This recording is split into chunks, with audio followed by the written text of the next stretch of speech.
It is a state in which we fall into or create through different activities, different thinking processes that allows performance to thrive. Welcome to the Surf Mastery Podcast. We interview the world's best surfers and the people behind them to provide you with education and inspiration to surf better. Welcome back to the Surf Mastery Podcast. Our previous episode with Clayton Nianaba was a very popular one.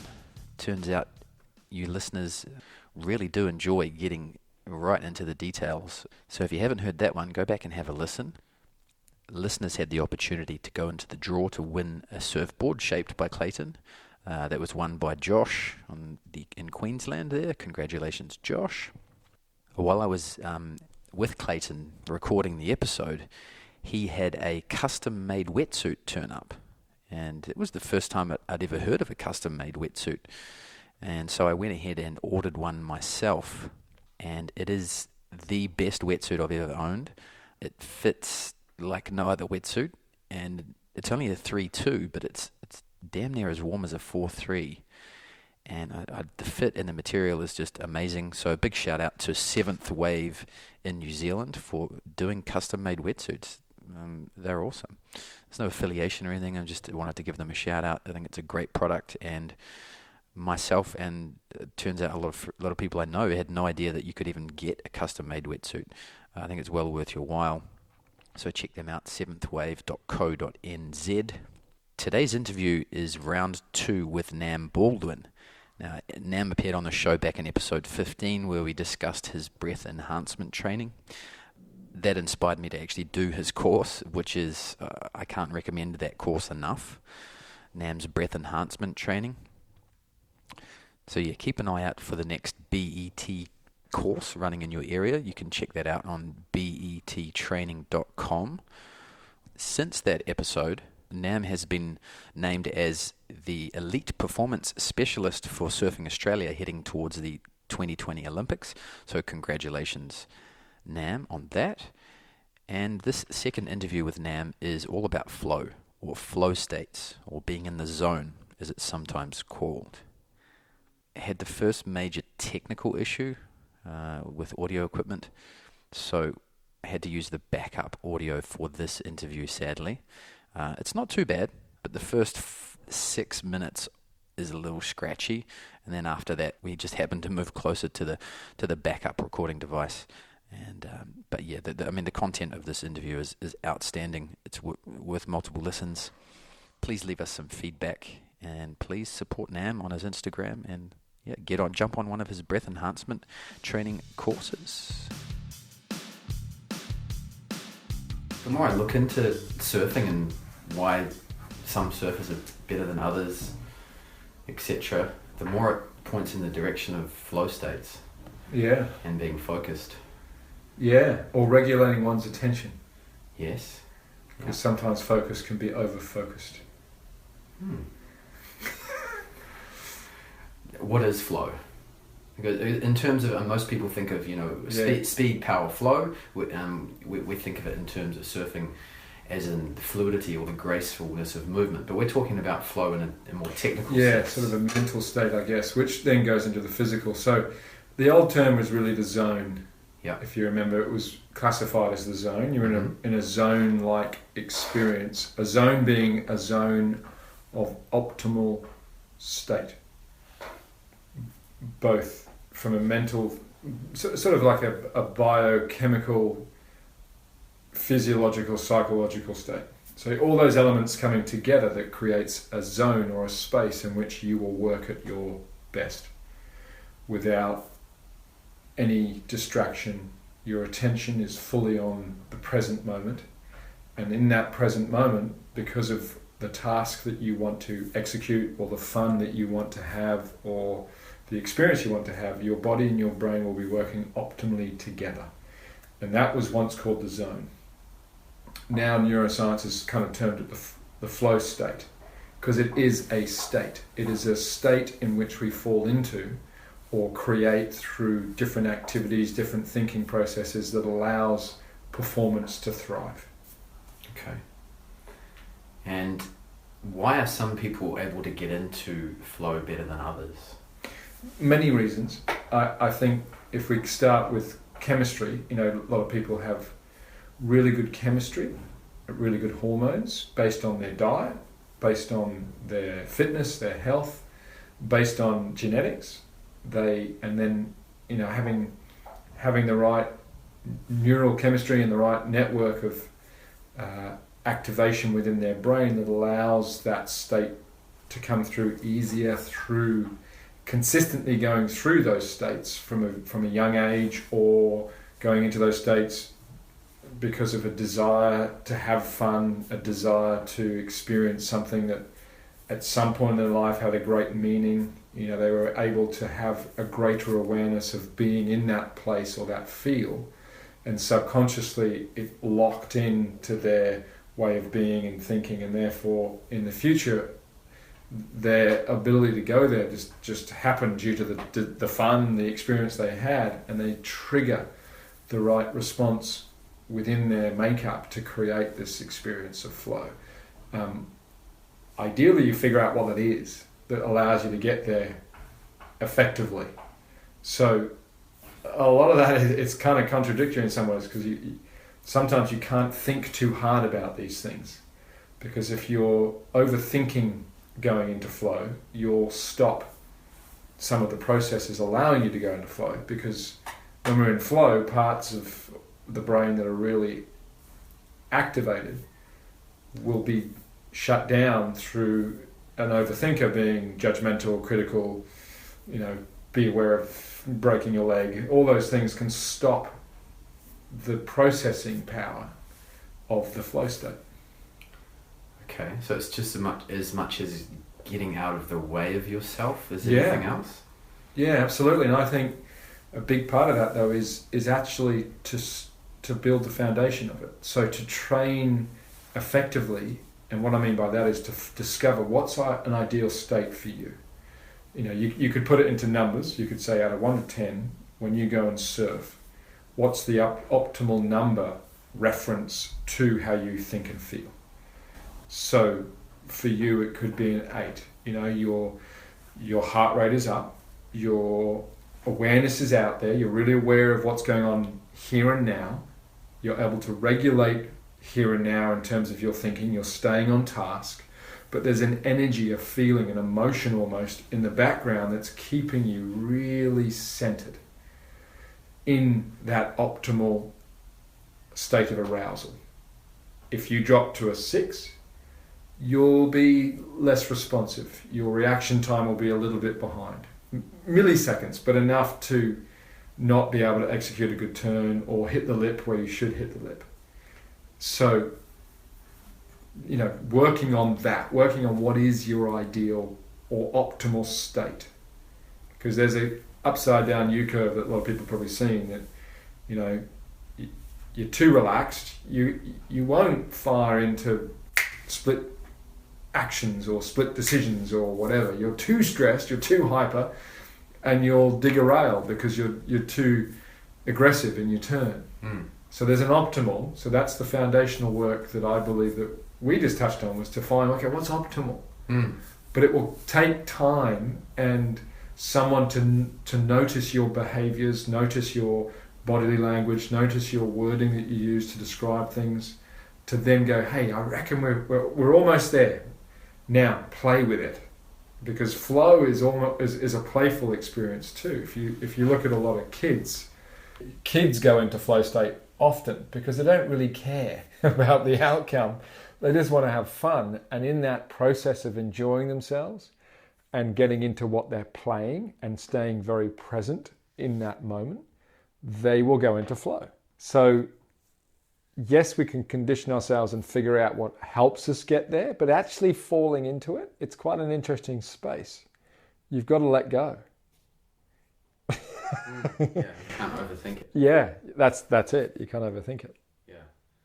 And so I guess for those listening that haven't heard about flow before, they've probably been in flow. So yeah, You think the last time you surfed waves, they were a little bit on the edge of your skill level, but you went out there anyway, and you caught a couple of good waves, you probably were in the zone and in the flow. Yes.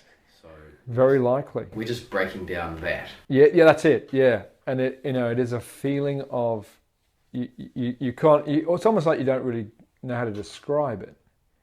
It's just a lot of people would say, "I just had so much fun," and I can't even remember what I did, but it was so fun and time flew, like it just, an hour went so fast, and I just felt so on point. Everything was just connecting, and I didn't have to think.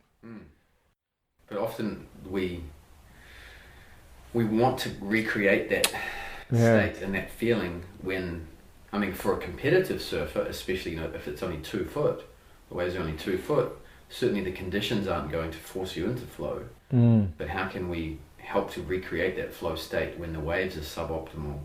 Yeah, interesting question. So I believe a very, very good warm-up, both mentally and physically. So doing warm-ups that involve a lot of your senses, a lot of your finer motor skill, and getting them primed into a place where then flow can operate better or easier. So if I go to the beach and I have heard this podcast, I'm like, I can't wait for it to kick in. I don't do a warm-up other than wax my board or maybe the odd lunge or whatever. Paddle out, sets don't come for 5 minutes, and then I take off and I'm like, I don't feel that flow state. Well, you didn't do much to assist yourself into allowing that to happen. So a good warm-up requires not only, I believe, to make it simple, you need to go into a bit of struggle. In other words, your body needs to go into an experience where heart rate is elevated, blood flow is very high, your brain is getting a tremendous amount of information based on the activity that you're doing, you're feeling the load. Therefore, in that struggle, your body and your brain will release different chemicals, different hormones to allow you to then have less of a threat in that space, and then open you up in many ways to then go, okay, you're priming for something, here you go, let me help you with that. And one very simple chemical that gets released in a warm-up is nitric oxide, which is a chemical that opens up capillaries, allows greater blood flow. Good breathing is very important in that space too, because if we breathe effectively, we get a good amount of carbon dioxide coming into the system because of burning oxygen that then allows release of oxygen. So there's little areas of we could refine and get better, and that can take place in the warm-up. Then not only priming the body with good powerful movement, but also thinking about finer motor skill. Standing on one leg, closing your eyes, and balance there for 30 seconds. A lot of surfers will find that very difficult. But the more that we do that before we paddle out, we're activating all different parts of our body, both neurologically, psychologically, physiologically, that allows then an optimal state to arrive that will then be conducive for flow. So one simple strategy could just be a really good quality warm-up. Pretty much. And then, in training in a gym or whatever, being very, very attentive to how you're feeling in different activities that you're doing. Do you feel like you're flowing through the routine? Do you feel like your movement is free and easy and you can move in a way that is conducive to the task? You don't feel, any rigidity in your body. You feel, and you feel like you're having fun. That's probably another thing too, is that you're enjoying that moment. You're not thinking of the past or the future. You're right in that moment, experiencing it as it unfolds. And then if you are able to notice and recognize what's assisting you in that time and space, so that you could potentially recall those little triggers or anchors that you fire that keeps you in present time in that state.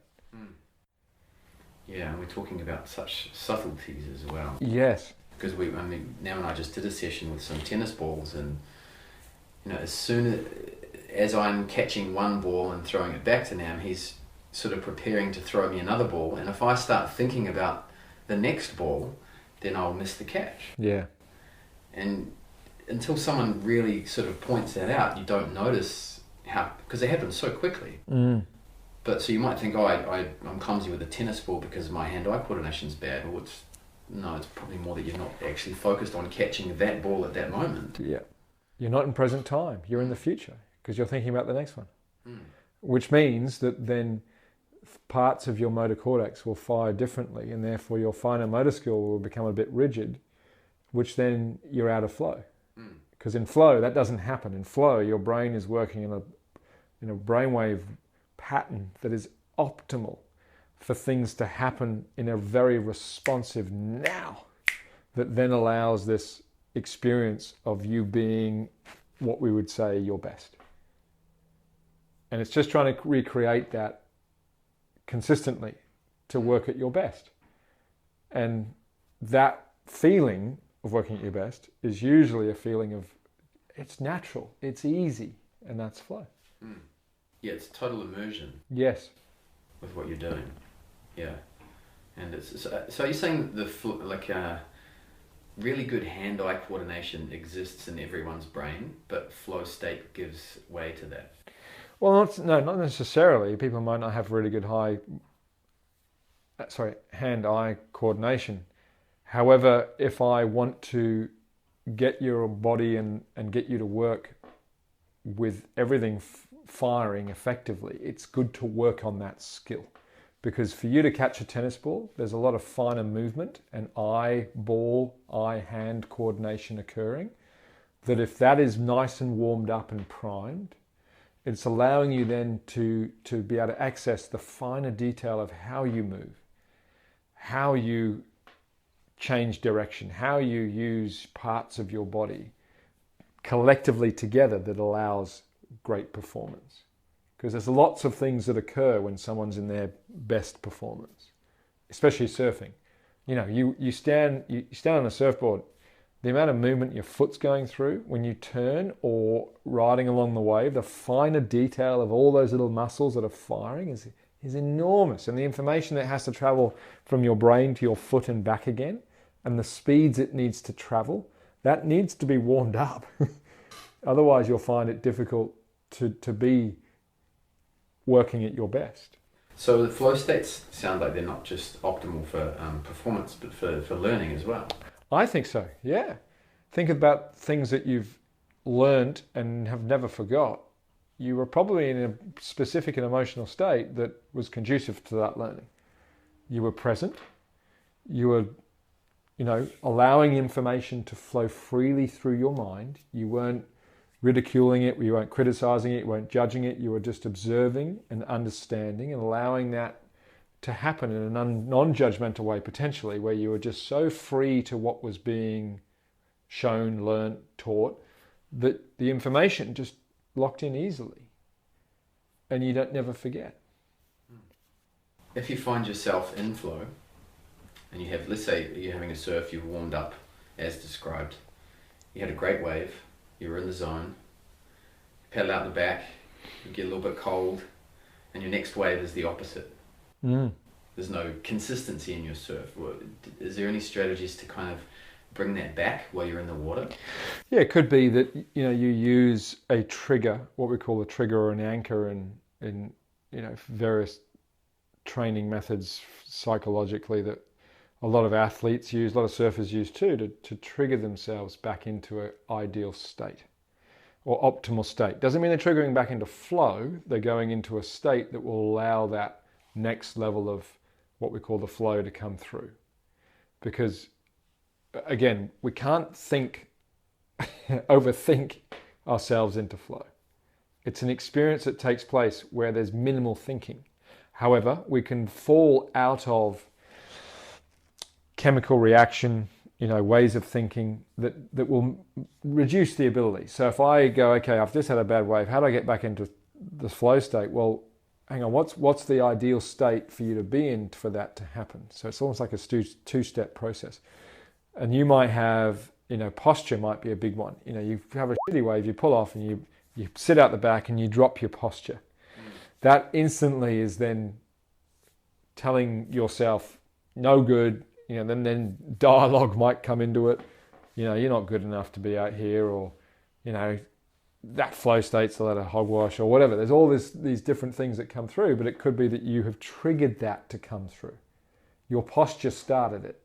So then the opposite, you paddle out, you don't have a good wave, you paddle out and you go, okay, let me just hold posture for a moment and keep my posture similar to what it is when I do surf on a good wave. I'm upright, I'm breathing well, my dialogue is good, let's hunt this next one, let's relax as we paddle in. And there's little triggers again that are creating a state change within you that then allows you to go into the moment, into present time, and boom, you're in that flow state. So there's definitely a process that will assist you getting there, and a process that will take you away from getting there. Recognize them both. Then there'll be moments where I say with a lot of people I work with is, don't think about anything now. Maybe posture, that's it. Let go of everything and just surf. And then if you're going through a barrel or a cutback and you have the ability to be the observer, recognize you're there, be aware of the process along that journey. Was there anything in particular that you said to yourself or did with your body that allowed that to really come to life? And there might be, there might not, but if there is and you found it, just practice that again and see if it assists. Same for the other side. Is there anything that you're doing that's stopping you? I keep telling myself I'm no good, or that I'm just not designed to do good cutbacks, or whatever. There could be a number of factors that come into play. So negative self-talk. Yes. The big one. Absolutely. Think of a lemon.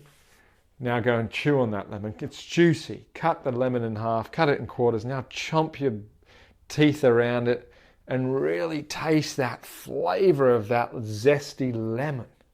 Now, the more I talk about a zesty lemon, you chewing on it, you'll probably start to salivate, because the dialogue I'm using is creating pictures. The pictures in your mind creates thoughts. The thoughts creates feelings, and feelings are chemistry and hormones and peptides firing together, creating the sensations and the emotions that we are following from the thoughts. Now, don't think of a lemon. yeah, that's it. There you go. Yeah, exactly. When did you first sort of discover flow? Kung Fu and surfing, but Kung Fu probably first, because that was what I started before surfing. So in Kung Fu, the style that I trained, it was all about really regulating your mind so that when you're in sparring and challenging moments of training, if you overthought, the thinking would slow down the action, and that means you get hit. Think about the block. You can't. So you have to train the block so that then it becomes natural to your body to move in that pattern through a stimulus, such as someone trying to hit you, but you can't think about the block.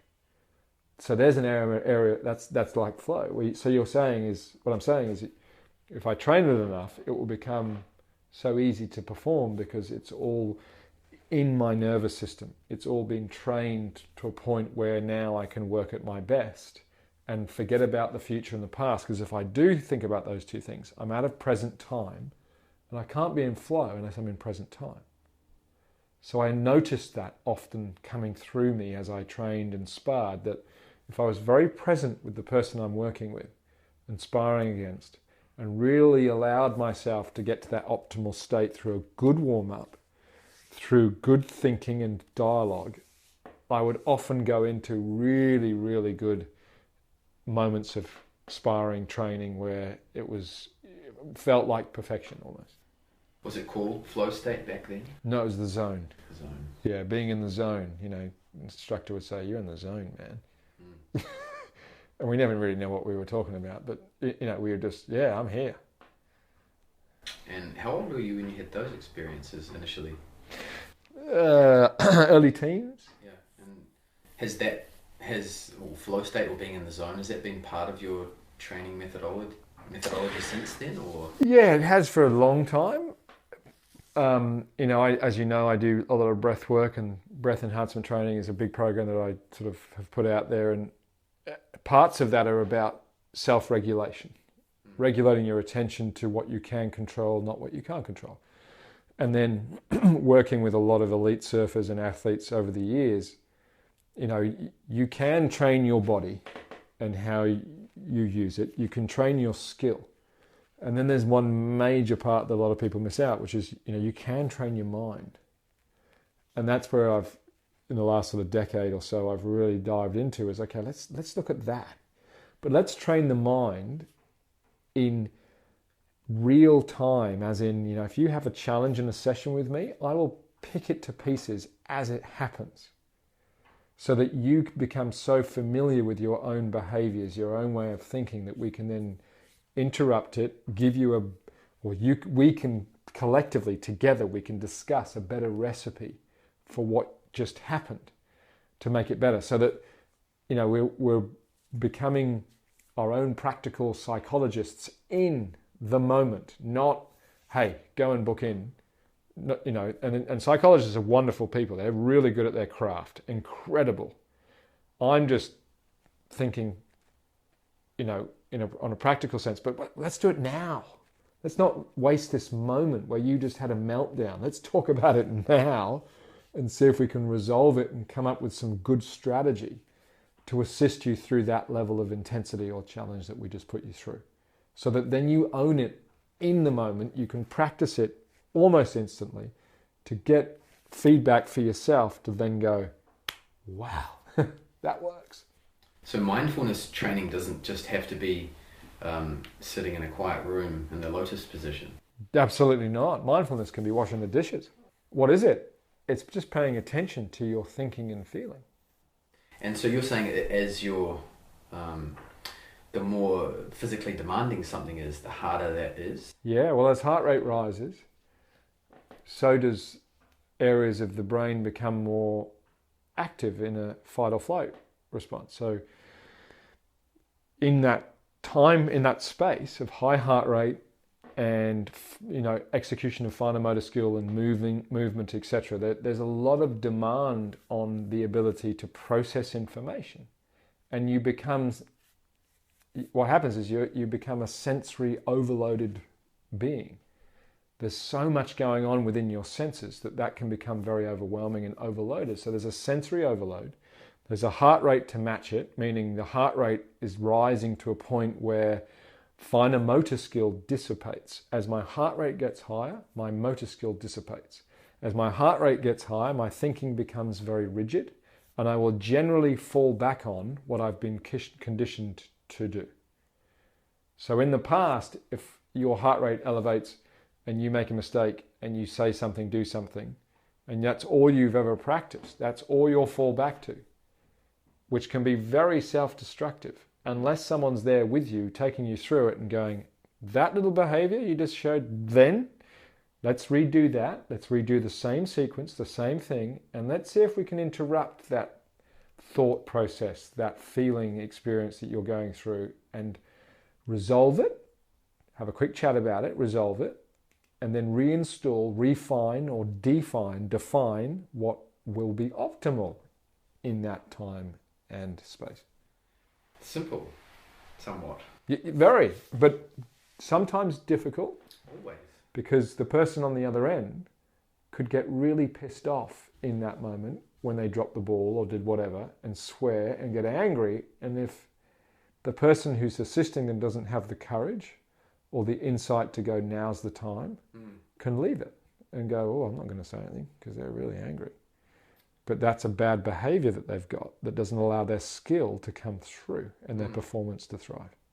So anxiety gets in the way of skill. Yes, but it can assist it if we can allow that anxiety to change into excitement or intention. It's an energy. Every emotion is an energy. Can we refine it and change it slightly to allow it to create a different sensation or energy? Meaning, if I get anxious, I'll tell myself, I care. this is going to be good because I'm going to be anxious. That means I really care. This means I'm going to step up. Or I'm anxious. I'm not ready. I don't think I should be here. It's a different meaning around the experience. That takes discussion and conversations from an experienced individual that can then pull the threads around, why are you anxious? Can we change this? And just realize it's just your body responding to the challenge in front of you. It's not a threat. You've got the skill. Treat it as a challenge, not a threat. That sounds hard to do without working with someone. To a degree. That's why mentors and coaches and psychologists and trainers are really good. You just got to find the right ones and keep looking until you can get the right ones that will assist you in these areas. They're out there. There's plenty of them. With surfing, there's so much, I guess it's anxiety, but it's also, there's a preciousness to a wave. Yeah. That sometimes creates even more anxiety. Because you're overthinking. You're thinking it's precious. So you've got to drop the significance. Because, in a given surf, there's hundreds of waves coming through. So expectation is probably the thing that is getting in on top of you. You're expecting to have this precious wave and enjoy the experience like this is it. And there's such a high expectation that limits you. So drop your expectation. Think about, in a session, let's just do one good cutback, but let's nail this cutback. And it's like world champions going for the world title. Everyone's expecting them to win. Just get 2 good waves. How many good waves do you get in a session? 50? Okay, we'll just get 2. Expectation. Simplify, keep it low so that you exceed your own expectation. That will take a little bit of work, I get it. Because you might go, I want to have the best time ever. Yeah, cool. But let's just work on that aspect for a week. Let's work on your expectation paddling out. Let's work on that for a week and go, today, you get a good cutback and a 7-second ride. Holy moly. Oh, good stuff. It can be taxing going into flow. Is there any advice for folks to recover from a flow state? Really good point. Yeah. So if you go there, make sure that in that day, if you have been in flow and you go, whoa, I felt that was amazing. What you felt was a lot of chemistry and hormones being activated that need to be replenished. So what it also means, if they've been challenged and used in that experience, a lot of them you're using actually in your everyday life for making decisions. So one of the most taxing things for our brains is to make decisions. And if we've got a lot of decisions to make during the day, the chemistry that we're using to make those decisions are the same chemistry as we want to use when we are going into flow. Okay. So therefore, how can you help yourself? It's taxing, you said. Recover. Lie down, breathe for 8 minutes, and just chill out and be very, very aware of a calming sensation coming through your mind and body. That is another hormone coming out that is now stopping the other hormones that allowed you to go into flow. And therefore they can start replenishing themselves if they're not being activated. Nutrition's a big part. After you've been in the flow state and you've had a challenge and it's been taxing, make sure you eat well to recover the nutrient that was required to make those hormones and those chemicals, so that then the nutrient that you're now eating post-training, post-surfing is the nutrient needed to build the hormones again. So tomorrow you can go back into it.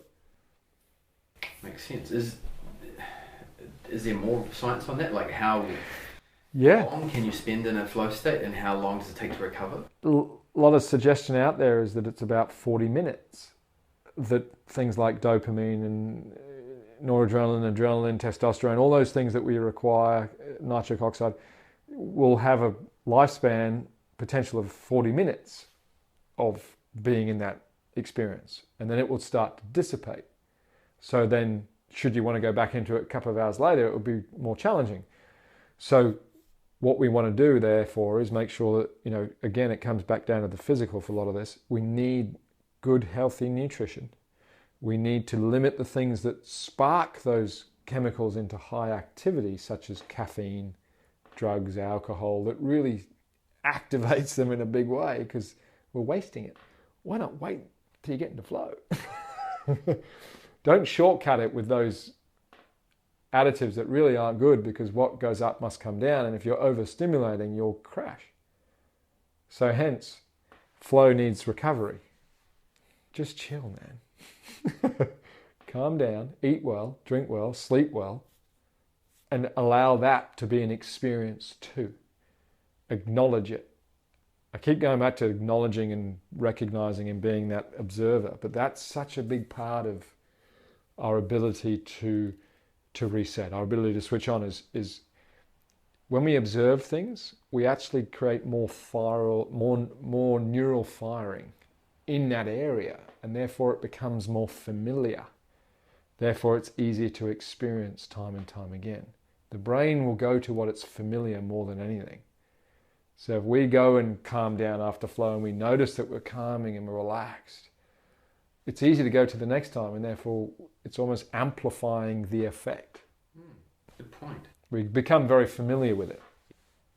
And that's probably quite important to do reasonably instant. Like if you decide to come in from a surf session where you've been in the zone, you want to try and do some breathing to calm down. Yeah, ideally, but it can be a challenge because of the endorphins and so on, the chemistry and the hormones that have been released. Yeah. You don't want to. You want to keep riding that wave, but you keep pushing it.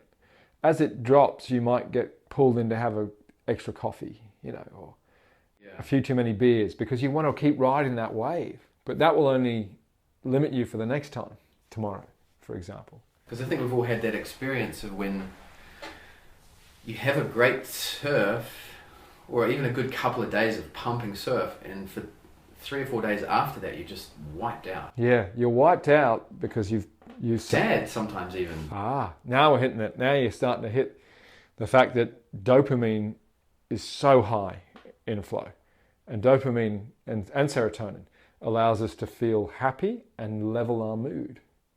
So if they're gone, we will feel potentially sad, and we won't be able to maintain a stable mood. So our mood will change. So we've got an emotion of sadness, but then we've got a mood that lingers. And that then brings us down. Yeah, they're saying flow states are one of the most addictive things there are. Mm. Yeah, so we've got to be aware of that. Yeah, and reset, recover from it. It's the classic analogy I always tell a lot of people is, they ask me, what's the best? What's to do? And in the end, I usually say, look, it's just balance. Yes, you need to have these amazing states, but you need the calm stuff too. You can't live there up high, because you'll run out of what allows you to feel that, which is hormones and chemistry and endorphins and so on. You've only got X amount. It will run out.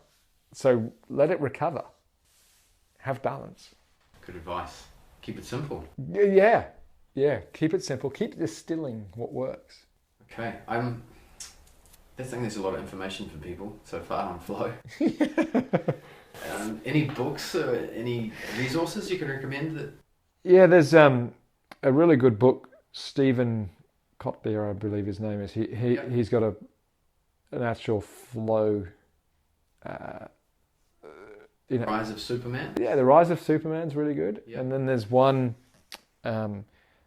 called, and I'll bring it up now on my own network. I'll just bring it up because I forgot the name of this book, but it's a wonderful book that they have written now, a bit more about flow and what it is that they're trying to get to around this. And it's called Stealing Fire. Oh yeah, that's pretty powerful, and they explain it very well. They go into some detail around it.